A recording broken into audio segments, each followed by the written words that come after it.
Hello and welcome to today's VMware webcast. Before we get started, there are a couple of housekeeping items that I would like to go over. First, we want to make this session as interactive as possible and encourage you to ask questions at any time using the question and answer box located to the left of the slides window. You can also use the question and answer box to get technical assistance if you should need it. The tabs located in the question and answer box are where you can find additional information about today's presentation.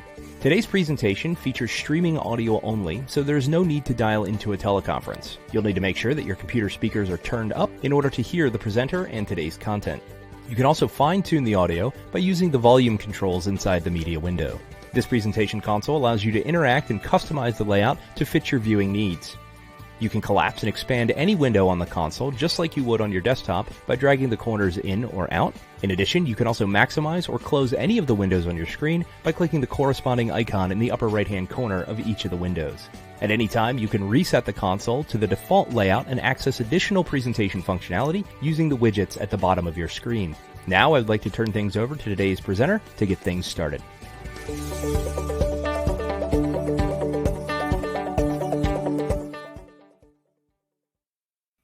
Hello and welcome to our webinar today, Migration to VMware Cloud on AWS, Real World Lessons Learned. My name is Matt Elliott. I am a Senior Cloud Solution Architect at VMware, and I'm joined today by Andrea Siviero, who's a Principal Architect in our Professional Services organization. So thank you very much for joining us today. Here's a quick overview of what we'll be discussing in this session. I'm actually going to cover just a few quick slides on VMware Cloud, and some recent announcements that we've made, and then I'll talk more about HCX, the overview, and some new features that have been released with that solution. Then I'll hand it over to Andrea, who will talk about his real-life experiences in our professional organizations team, actually migrating people to the cloud using HCX.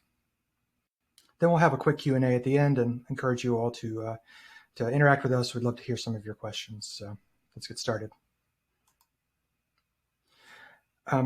Quick slide to just give an overview of what VMware Cloud on AWS is if you haven't used it before. The left-hand side of this diagram pictures what you're likely already familiar with, a customer data center that's running Vcenter and vSphere. And so the middle box you see there represents VMware Cloud on AWS. So the difference between these two solutions is one is running in a customer data center, the other is running on bare metal hardware in AWS. This is completely delivered and operated and supported by VMware, but it gives you the advantages of AWS's global infrastructure and reach, as well as the elasticity that you are able to get from cloud-native solutions. So it's very simple to add and remove nodes to your VMware Cloud on AWS cluster. It also provides you adjacency to all of AWS's native services. So if you're looking to refactor an application to use these services, or you just want to be closer to them so you can leverage them, migrating your workloads into VMware Cloud on AWS will put you in a position to be able to use these at high bandwidth, low latency environment.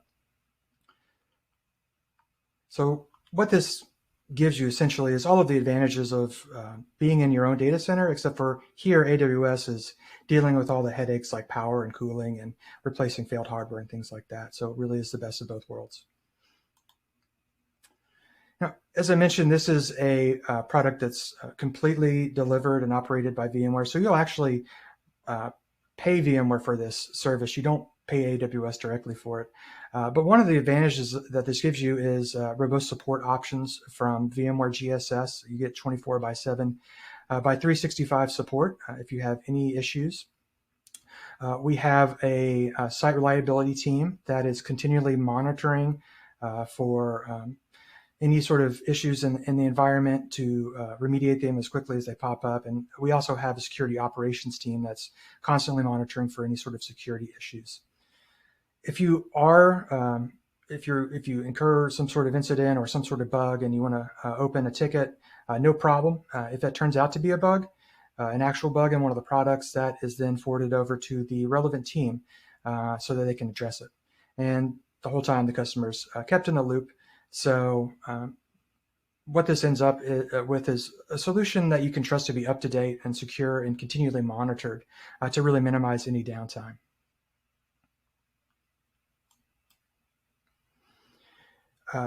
A quick note on a new pricing model that we recently announced called VMware Cloud Universal. If you missed the announcement for this, I want to mention it because it is relevant to what we're talking about here today. So VMware Cloud Universal is a new purchasing model for buying VMware Cloud on AWS and a few other products that you see listed here on the screen. And it's an OpEx type model similar to what you would get if you're purchasing services from AWS or a hyperscaler. And essentially, as a customer, you would purchase credits, and you can apply those credits towards one of the options you see listed here on your screen. So on the left-hand side, you see VMware Cloud on AWS listed. That's what we just discussed. In the middle, you see VMware Cloud on Dell EMC, which is what we're calling a local cloud as a service. So this runs on Dell hardware in the customer environment, whether that's in your data center or in a colo or at an edge somewhere. But it's, again, fully supported and operated by VMware, so you don't have to worry about replacing failed hardware and things along those lines. So those two offerings are going to feel very similar to one another. It's just that one is running in AWS. VMware Cloud on Dell EMC is running on your premises. The last option is a customer managed option, VMware Cloud Foundation subscription. So same sort of software stack that you're licensed for. It's just that you're responsible for providing the hardware and the care and feeding and uptake there. There's a few other pieces of offerings that are included in VMware Cloud Universal that I wanted to point out quickly. If you use VMware Cloud Universal, you'll also get access to the Cloud Console, which gives you visibility and control of your infrastructure that's running in any of these environments. You'll also get access to vRealize Cloud Universal, which is the SaaS offering of all the vRealize pieces of software that you're already familiar with for automation and operations, logging, etc. Also available or also included is VMware Tanzu Standard Edition. So this is a Kubernetes offering if you're doing any sort of application modernization. Last is VMware Success 360, which is our customer success program that will just make sure that you're successful using all of these different offerings and getting your workloads up and running in the cloud and properly leveraging all these tools. So great option for those who want an OpEx type spend. A lot of great features included in this offering. So if this is something you haven't looked at yet, I'd encourage you to do so. One last piece to mention before I talk about HCX is the announcement of the VMware Cloud Ready Framework. So if you go to the link that's pictured there on your screen, it'll take you to the blog announcement. That includes a link to a white paper that describes what this effort is all about. And really, this is our version of the different cloud providers' well-architected frameworks.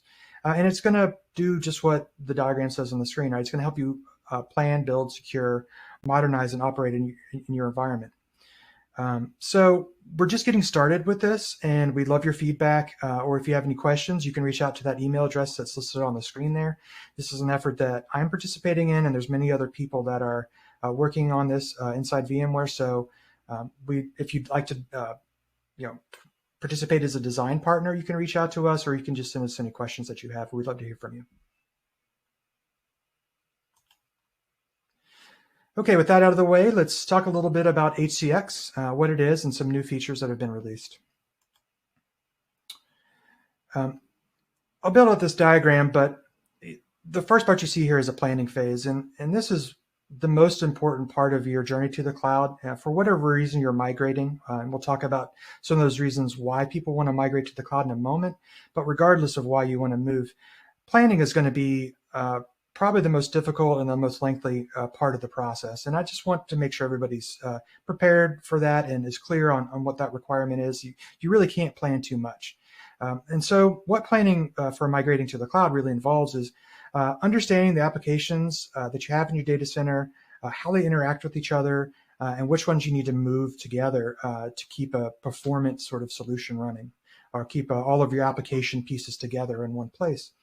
So you may have this as part of your existing documentation, and that's great. But if this is something that you don't have already, VMware offers a few options to help with this. You can also engage our professional services, or you can contact a VMware partner to do this. But vRealize Network Insight is probably the best tool for helping you unravel the mystery of all the applications in your data center. It will ingest NetFlow data and then show you how all the communication patterns work between your applications.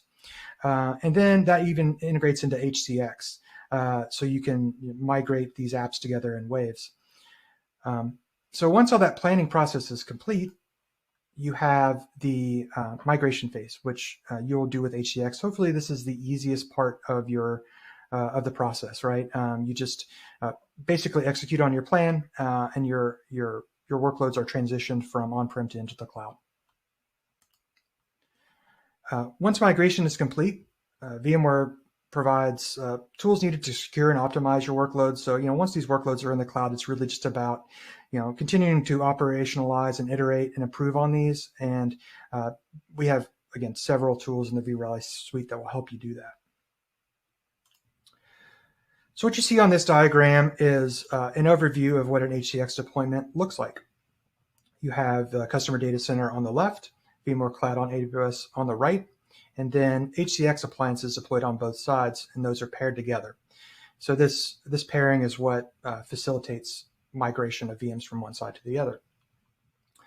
So as you can see on this diagram, HCX supports connecting either over the internet or over an AWS Direct Connect. And we do recommend at least a 100 megabit connection to the internet just to ensure the type of performance that you're going to need to migrate workloads.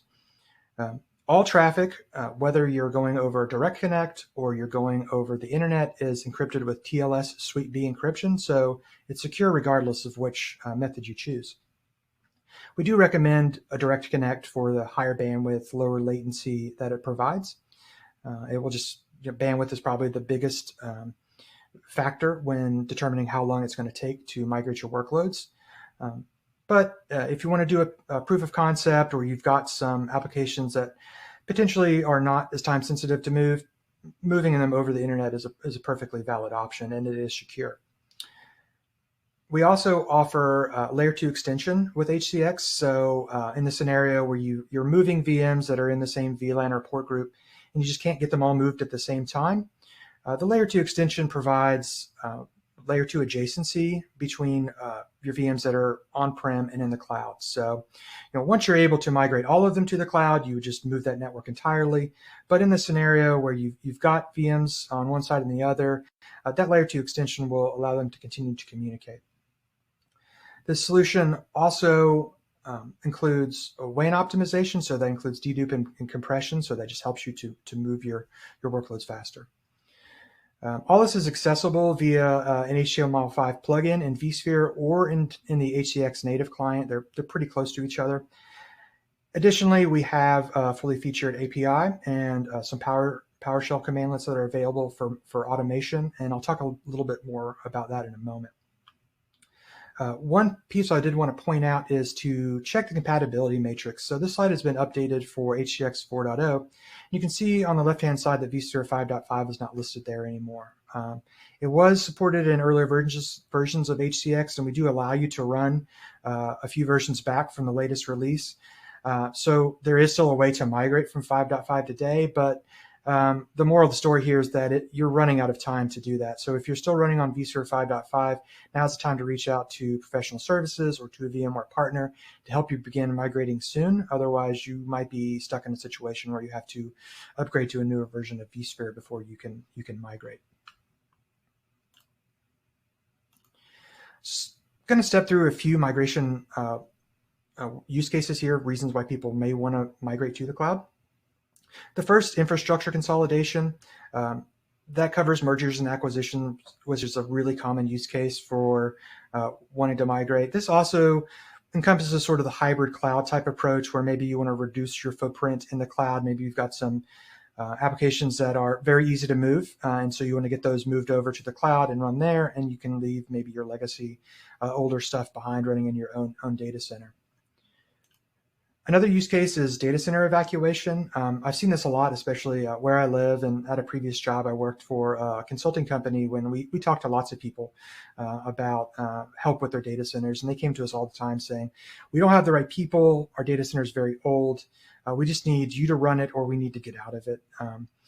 If you've ever been in a data center that was built in the 80s or earlier, and you pop up one of those floor tiles and you see that giant mess of cables underneath that some people refer to as the cable monster, you quickly can get the impression that it might just be easier to move out of the data center than to try to try to address all those years of technical debt that's built up. So this is certainly a valid use case that we see a lot for migration. Disaster recovery is a valid use case for HCX. If you're running HCX today, it can do some pretty general disaster recovery type features. We have another product that is more full featured that was recently released called vCloud Disaster Recovery. So if you have a complex DR need, then I would suggest that you take a look at that. But one other factor that people don't think about a lot is how their technology stack influences their disaster recovery posture. So just by using HCX to migrate your workloads to a solution like VMware Cloud on AWS, it gets you into a modern environment, and it really opens up your opportunities for disaster recovery, whether that's in another region in AWS or a different hyperscaler. So just consider that when you're evaluating your disaster recovery posture. Anything that's old, aging software or hardware, it's just going to be harder to protect. It's going to be more expensive to protect. So HCX has a use here to actually improve your DR posture. Last is application transformation. And so I feel like this scenario fits in pretty well with the first two scenarios. So it may not be one of these migration use cases, it may be multiple. And perhaps you're looking at using some cloud native services, or you want to refactor some applications. And so by migrating those to VMware Cloud on AWS, and you're just closer to those services, it's easier to leverage them. All your data is right there to be potentially consumed by those services. So I don't think I mentioned this before, but HCX is actually included if you're an existing VMware Cloud on AWS customer. So if you didn't know that already, then maybe this is some good news for you that you can already use HCX today. And included in that is in the particular license that you get for HCX are all of these migration types that you see here. Cold migration, I'm just going to go through these real quickly. Cold migration is the migration type that you would use for VMs that are powered off. It's a simple file copy, so the VM stays powered off as it's moved from source to destination. HCX Vmotion is very much the Vmotion you know and love, or at least it feels like that. But the difference is, instead of Vmotion inside your data center, you're doing a Vmotion from on-prem to into clouds, which is pretty wild to see the first time you see it work. It does. It's highly available. There's no downtime, just like a Vmotion would be. The only downside being that this is a serial operation, so it's only going to move one VM at a time if you're using this particular migration type. The third option for you is bulk migration. This is great for VMs that can tolerate a brief bit of downtime that's equivalent to about a reboot. And it is a parallel operation. It's great for moving large groups of VMs at once.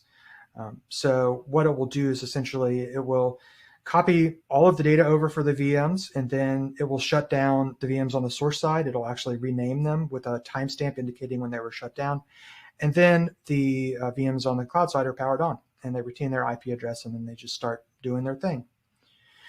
The last option, replication assisted Vmotion. This is normally an enterprise level feature in HCX, but it's included with VMware Cloud on AWS and HCX.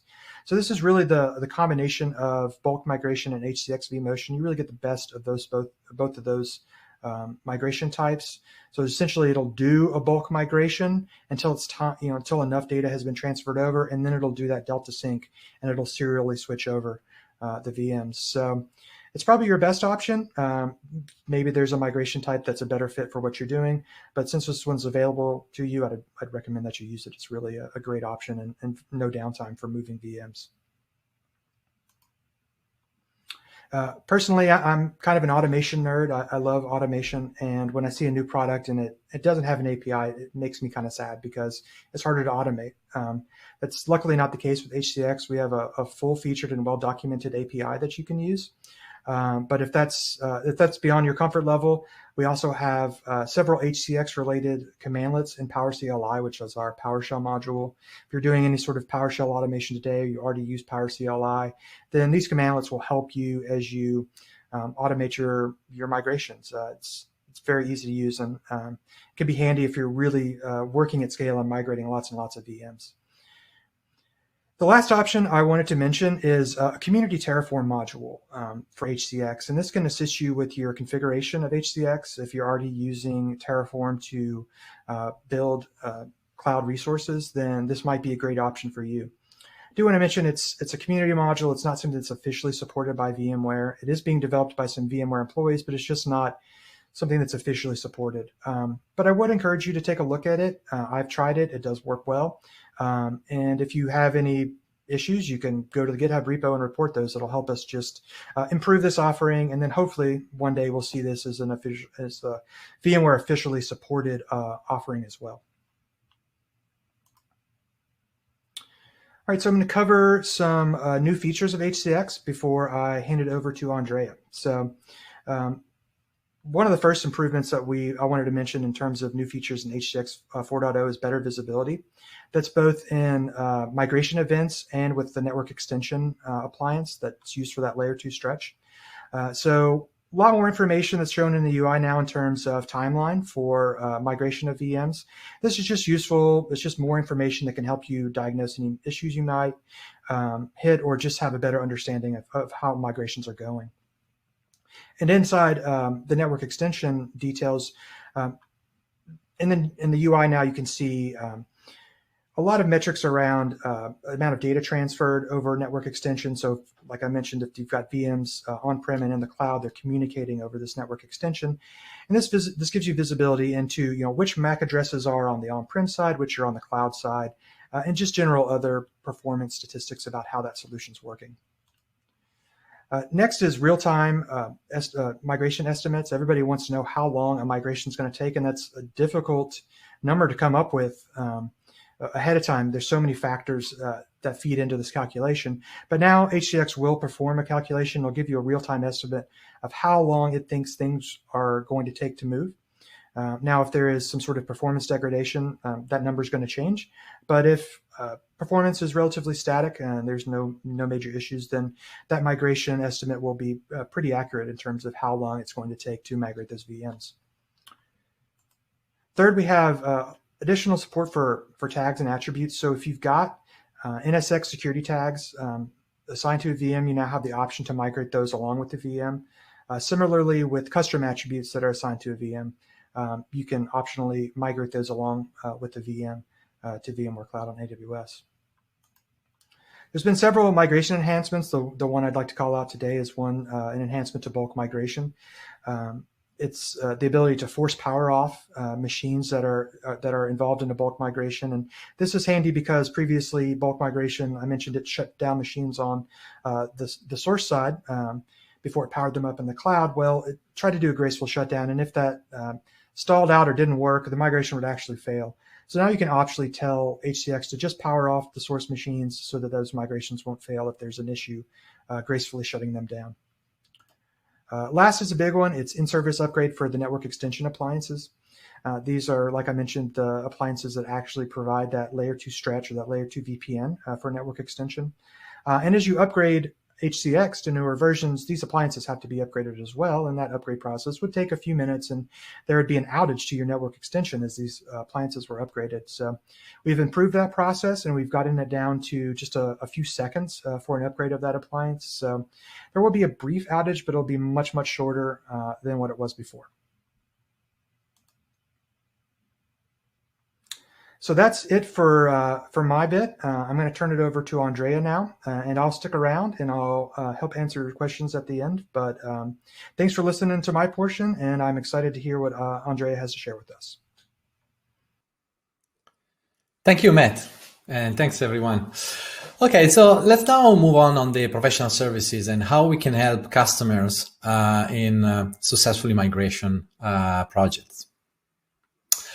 So as Matt mentioned, customer may come to a point where they want to migrate to a new platform or to a new cloud for different reasons, right? It can be merger and acquisition events, it can be a disaster recovery strategy that need to be implemented. So in any cases, every time I get engaged with customer, the question that I get from them is always the same. So first of all, am I ready, right? Customers are interested to know if their infrastructure, their team are ready to be moved into the new environment and what they need to move, right? Because they may have application that may decide to be retired or changed. So the understanding of what application are valuable to be moved and what application are valuable to keep. That's kind of questions. Also, where do I place it? Because this is another important understanding. When customer starting to move into VMware Cloud on AWS, they're starting to realize that have capabilities to move workloads not only on VMC AWS, but they may decide also to keep the on-premise, maybe just for a refresh of hardware and consolidating the on-prem environment and moving some of the new workloads on the cloud, but also have access to AWS natively.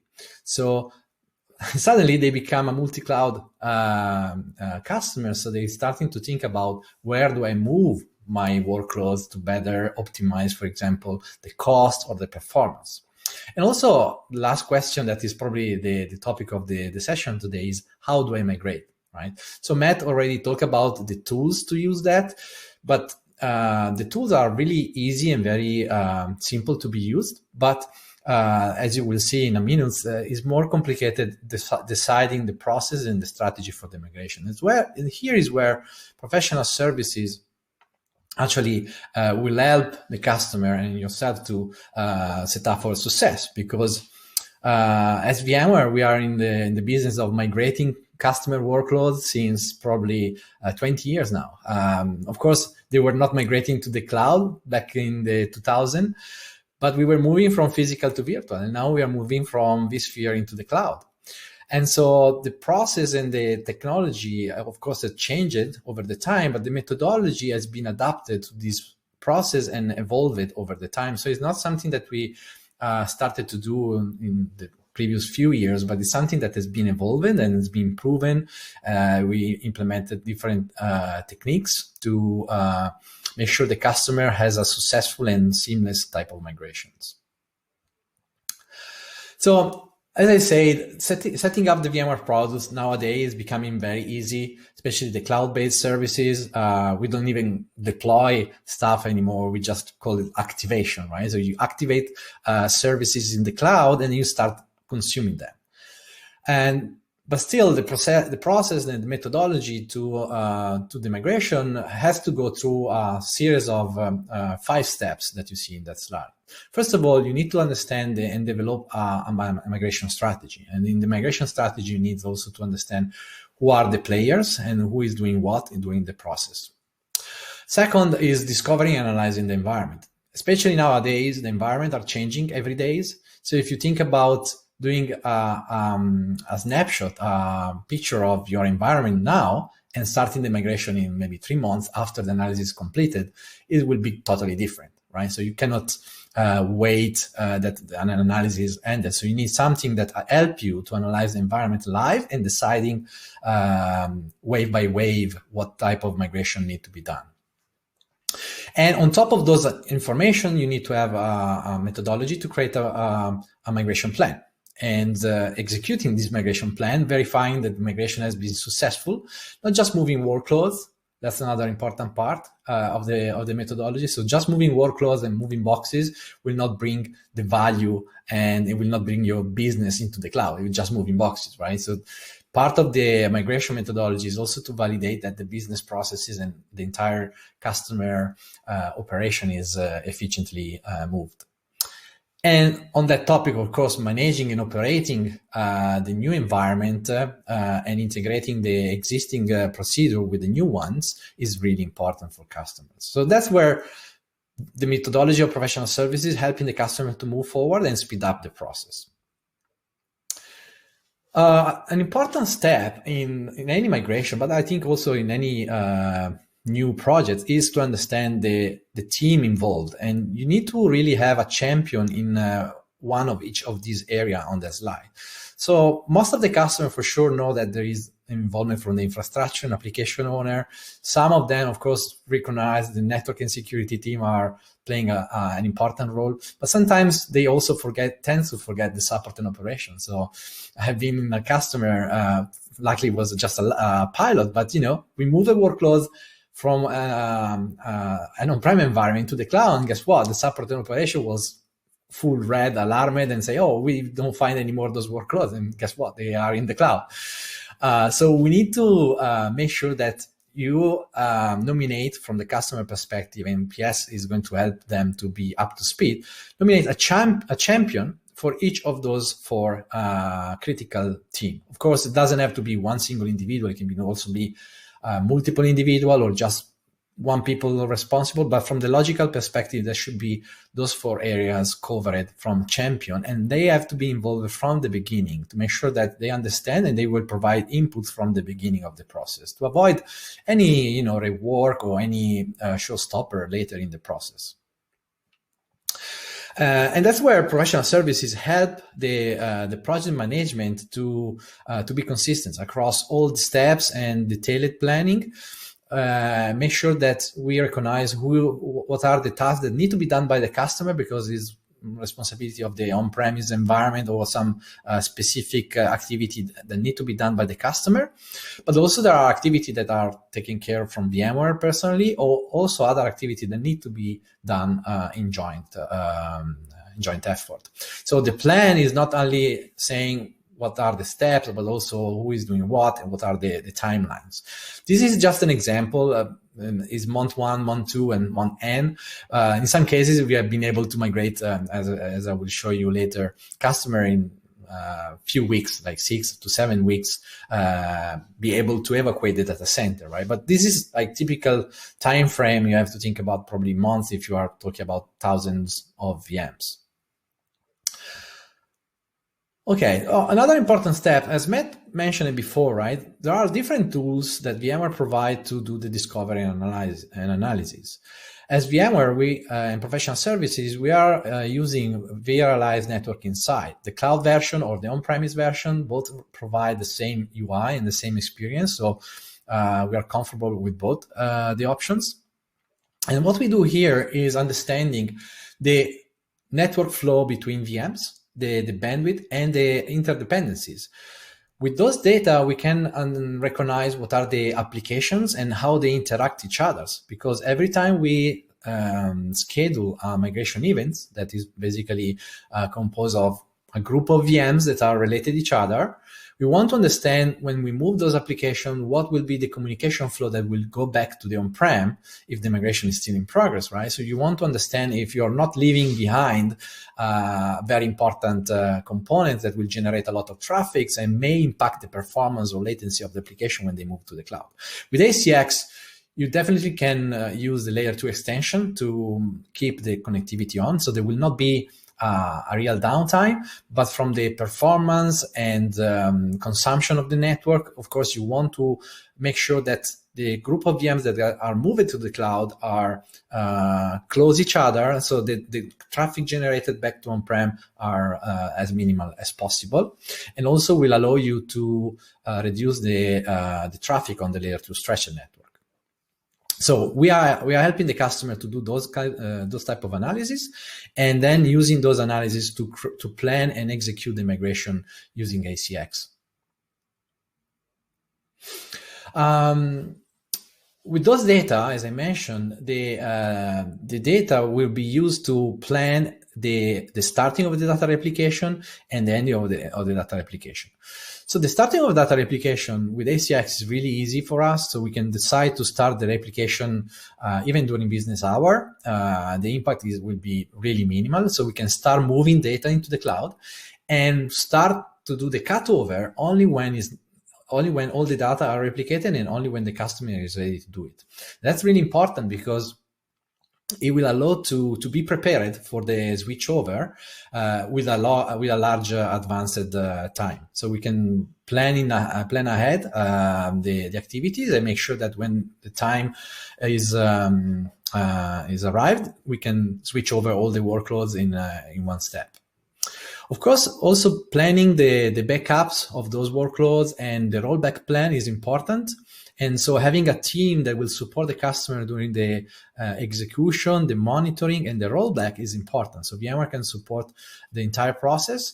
And also the application team here is really important because you see the phase of the validation is not just moving the box, but in the validation phase, we are going to include the application team in our validation phases and make sure that the validation steps and the team will be ready to do all the steps required to say that not only the box has been moved, but the real application is working as expected and is fully functioning. Only when we have the green lights, then we can move to the next wave. And if any lesson learned that we get from this wave will be reported back to the next wave, to the next team that will execute the next wave of execution. So as I say, the execution phase is always composed by multiple steps. So like T-2, T-1, T0, we do a series of validation and checking until we arrive to the T-1, where we do go-no-go decision. Because every day, as I mentioned before, application team change and things change in your environment. So of course, we plan ahead, but you never know until the data arrive, and you have to decide if you have to move on. Yes, no. So again, the planning is really important, and here's where professional services will help on optimizing those flows, for example, right? So we can always have the migration wave planned, but also having maybe another migration wave as a backup in case we have to switch over the migration wave. So we were able to plan ahead those type of activities. And as I mentioned earlier, once the workloads has been moved, another important activity that we help the customer with is understand how the procedures, how the operational steps and activity that customer normally does will change in the new environment. So there are different things that may change. So for example, now in the VMware Cloud and AWS, the customer will be more responsible only for the workloads itself and not for the infrastructure. So think about all the process that you have today for, buying new hardware, extending the hardware, or even changing the network may be different in the new environment because the process is different. The user that need to do the request, it will be just a request to VMware to say, okay, the environment have to be grow, and I need just to add an host. So it will be just from the UI, you just click a button. In the past, you have to order through the provider, to the vendor, so it will be more complex, right? So all of those processes definitely will be simplified. But in any case, it needs to be tracked who is doing what. So we are going to help the customer with a racing matrix, with updating the procedures, and we make sure that the knowledge transfer to your team will be done. This is a customer example. In that specific case, the customer was the type of use case of why they moved it into the cloud was actually an acquisition. So the customer acquired a new company that was a relatively small company with 1,000 workloads, but this company was running on a physical data center. So, when you buy a new company, you want to minimize the cost. And the cost of this company was a refresh of the renting of the data center where those 1,000 workloads was working, right? So we had literally 3 months before the renewal of this data center. So the customer asked us, can we evacuate the entire data center into Vmware AWS? Of course, the answer was yes. And we speed up the entire process. As you see here, the execution was 1,000 workloads in 6 weeks. Of course, that doesn't account to the fact that we have to do some preparation in advance, right? So it was probably another 3-4 weeks of preparation and planning and scheduling the replication of data. But the actual execution, as I mentioned before, right? So we prepare, we planned, we copy all the data, and then the execution was literally 6 weeks of those 1,000 workloads. And that case was very fast because it was a full evacuation. So when you have to evacuate the entire data center, you don't change any IP, you keep everything as it is, you just move everything out. So of course is in rush, so it need to be done very fast. But at the same time, with the capability of ACX and VMware AWS, we were able to keep everything as the same, right? So like same IP address, same type of VM, so we don't have to change nothing. So from the migration perspective, it was much streamlined process. Of course, there was other variables to be taken considerations, but we made that process pretty streamlined for this customer. And of course, that was just one of the multiple activities that we have done together. So just to summarize, what are the best practices here? First of all, build a strategy with a solid foundation since the beginning, right? So involve every single stakeholder in your organization that are responsible for network security, operation, application teams, and make sure that everyone is onboarded with the process and understand the challenges they have. Secondly, the cloud is through the network, right? So it's not inside your data center, apart of the LMC, the VMC and the LMC, but generally you are moving workloads into the cloud.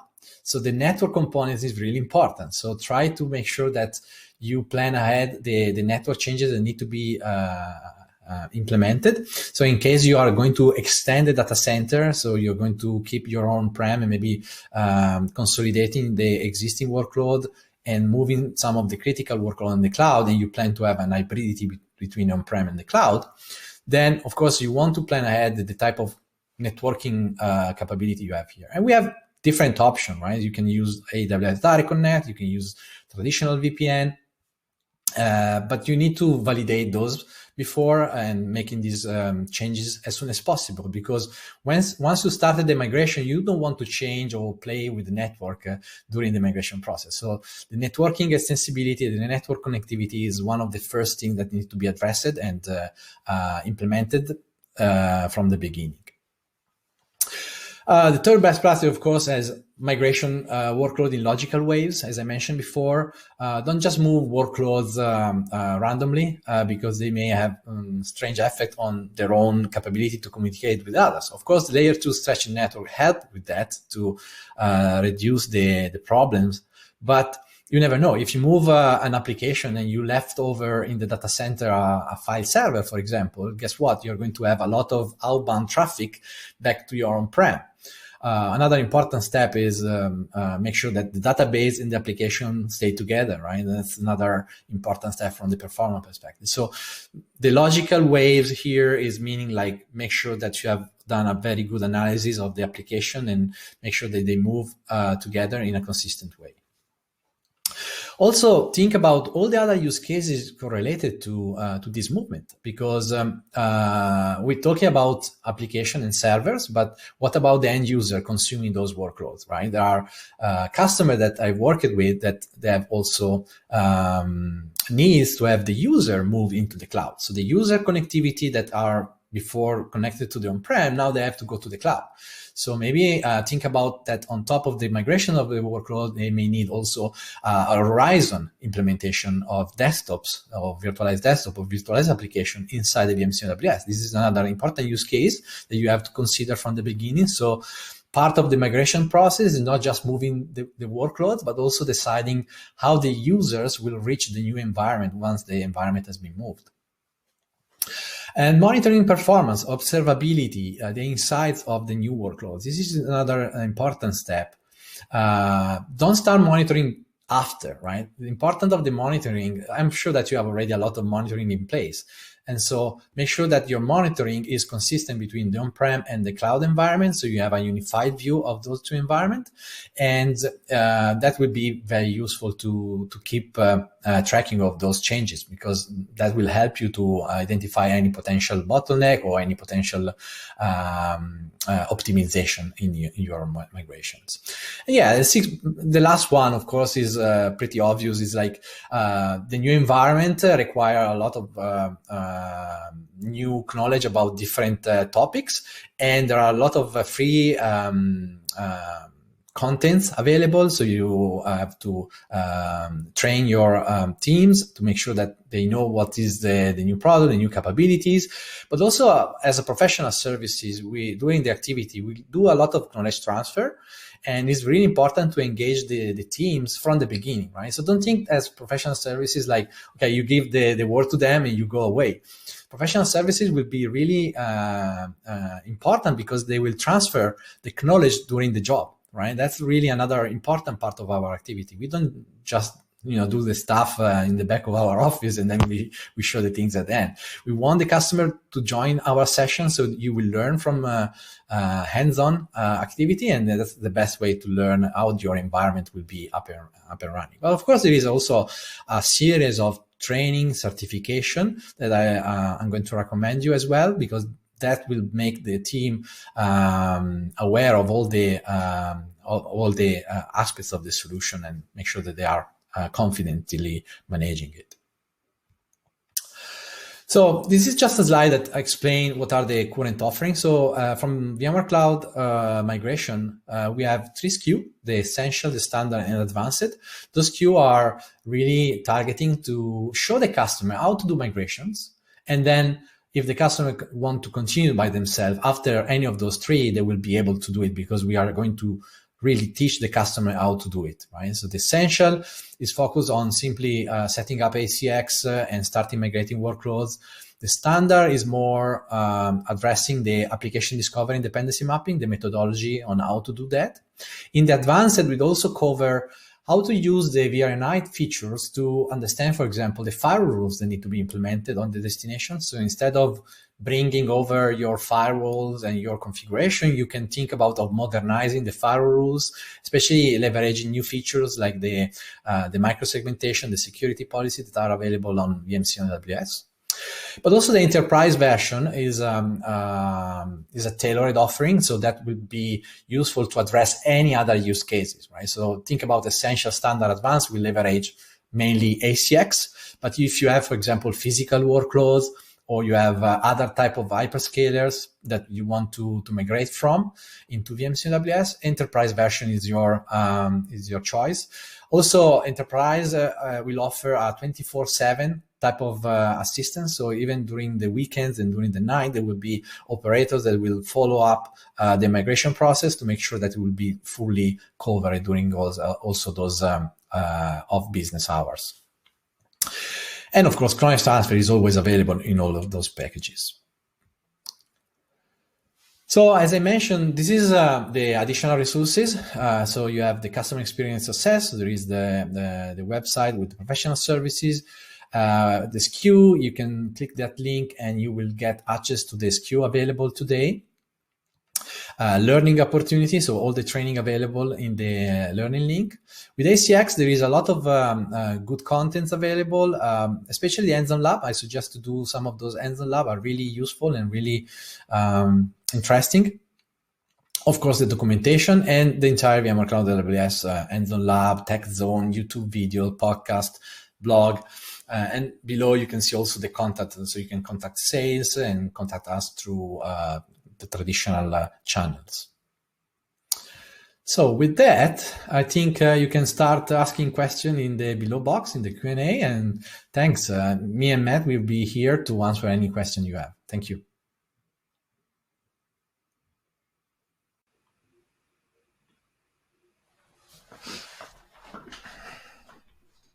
All right. So looks like we have a few questions that came through. There's some questions on licensing and several regarding what sort of services professional services can help with. So I will answer a couple of these, and then I'll read off a few for you, Andrea, and you can chime in as well. Sure. So, thank you, Matt. One of the questions, and feel free to add anything in here that I might miss, but one of the questions was about Vcenter and ESX licenses in VMware Cloud. And all of those licenses are covered as part of your VMware Cloud on AWS subscription. So that's not something you necessarily have to worry about. But I did also touch on VMware Cloud Universal in the beginning, and that gives you an ability to purchase credits that you can apply towards VMware Cloud on AWS, but it also provides a level of portability. So you can purchase credits that apply to using in the cloud or using with one of the on-prem solutions like VMware Cloud on Dell EMC or the vCloud Foundation subscription. So that I think covers licensing pretty well. Do you have anything to add there, Andrea? No, I think the licensing is covered, and yeah, I don't have any other topic on that.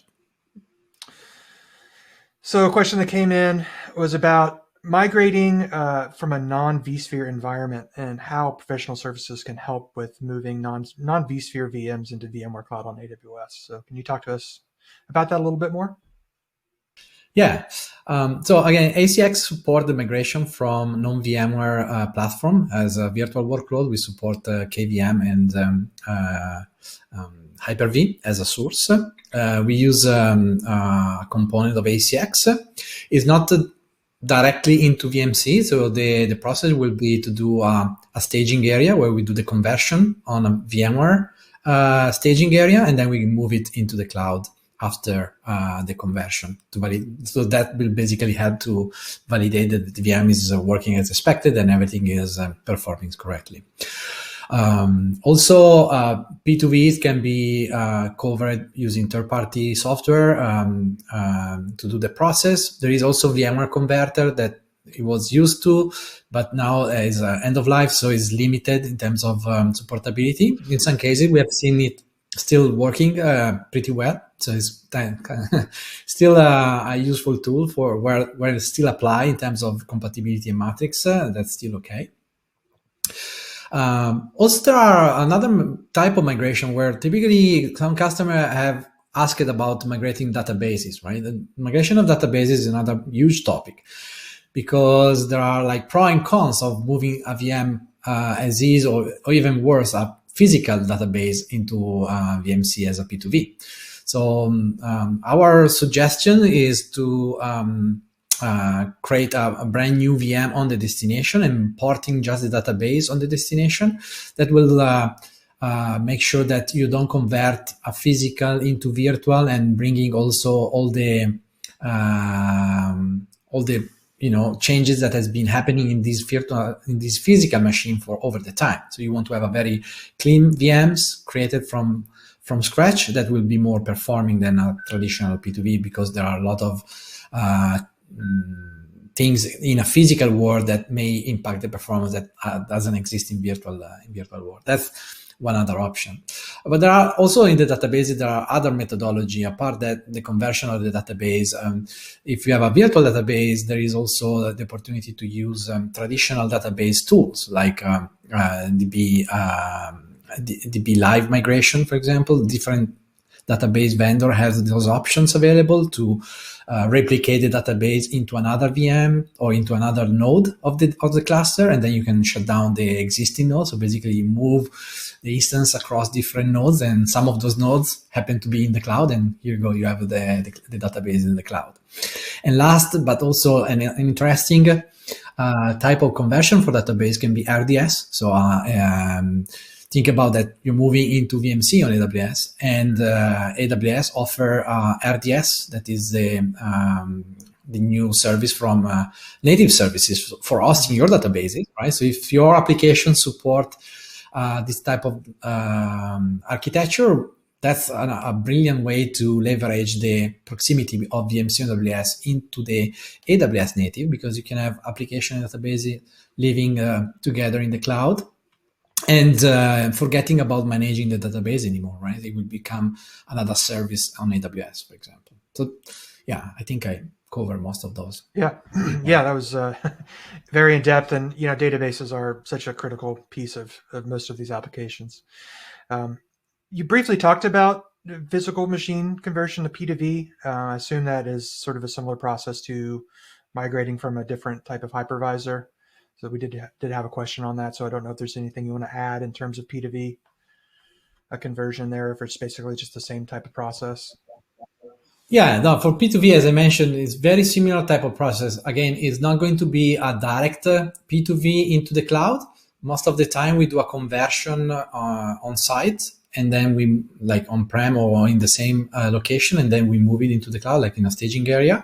But there are third-party tools that we often leverage. I don't want to mention one specifically, but there are tools that are able to convert from the agent perspective. So basically you install an agent inside the physical machine that you want to convert, and the agent is transferring the data from the inside of the operating system into the destination VMs.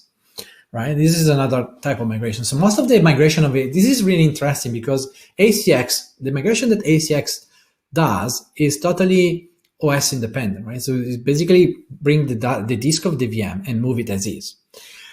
Any type of other P2V is relating to the operating system. So the methodology are more operating system connected, related, for example, right? So again, when you do a P2V, you want to understand, for example, what is the operating system that you're moving, and also the choice of the tools to do the P2V depends on what is the source operating system. If it's Linux, if it's Windows. Of course, they need to be x86 in any cases. I've heard also someone asking for non-x86 type of conversion. I mean, it's not impossible, but it requires a total change of the operating system and a total reinstallation of the application. So potentially you can do that, but it's more advanced type of, more sophisticated type of migration, I would say. Yes, yeah. Definitely more sophisticated, and there's a lot of different nuance and a lot of different things to consider when you're talking about replatforming, right? So that's a longer conversation than what we have here. So got a question about being able to migrate workloads back to the customer prem, back to the data center. So that's certainly a possibility that your capability that HCX has, but just curious if you have anything to add there. No, it's important to note that ACX has a direction. When you set it up, you define what is the initial source, what is the initial target. The default behavior is that the initial destination is VMC on AWS, and the initial source is your on-prem environment. So as far as this pairing has been established, then you can move the VM from on-prem to cloud, and of course you can revert it back.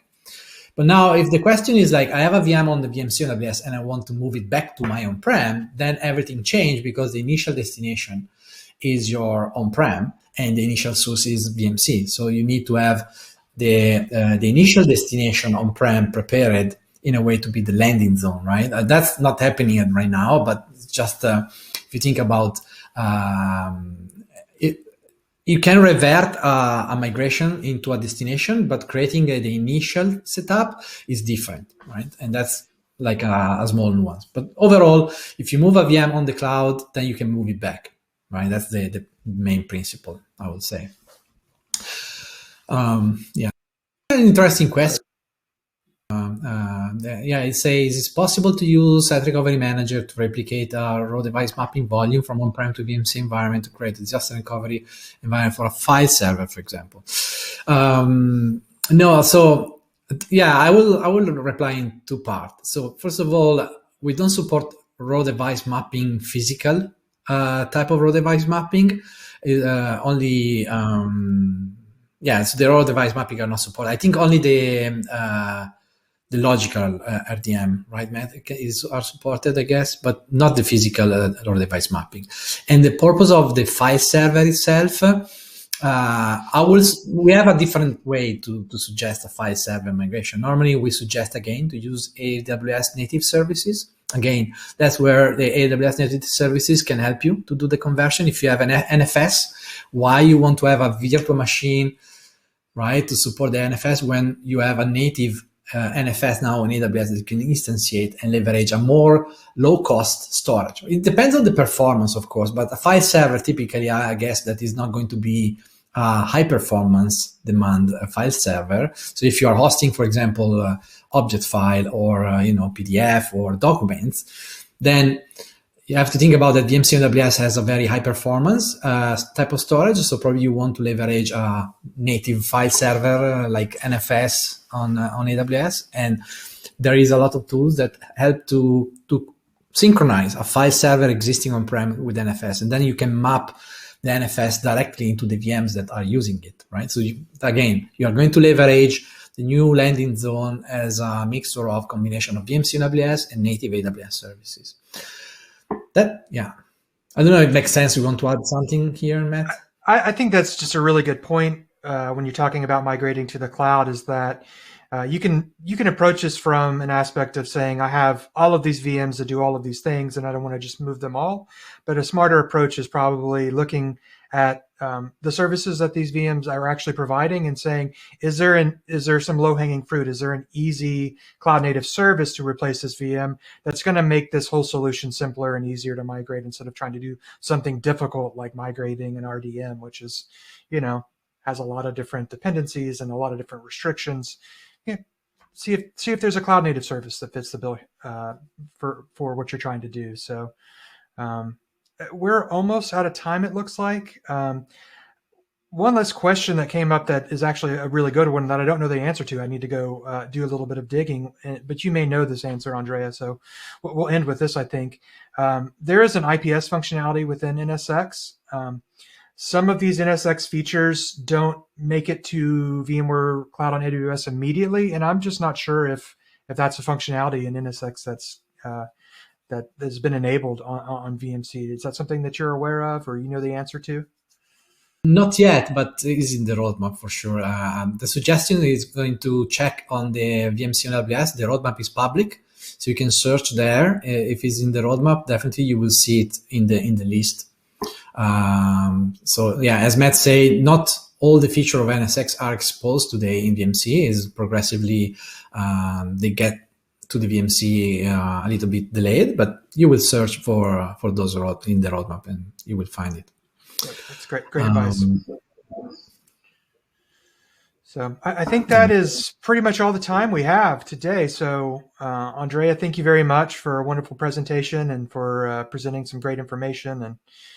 And just thank you all for your time and attending this webcast. And we've provided a lot of resources, but you can reach me anytime you want, melliott@vmware.com or @networkbrouhaha on Twitter. I'm happy to answer any questions you might have. So feel free to reach out after this webinar is over. So, thank you, Matt. Thank you, everyone.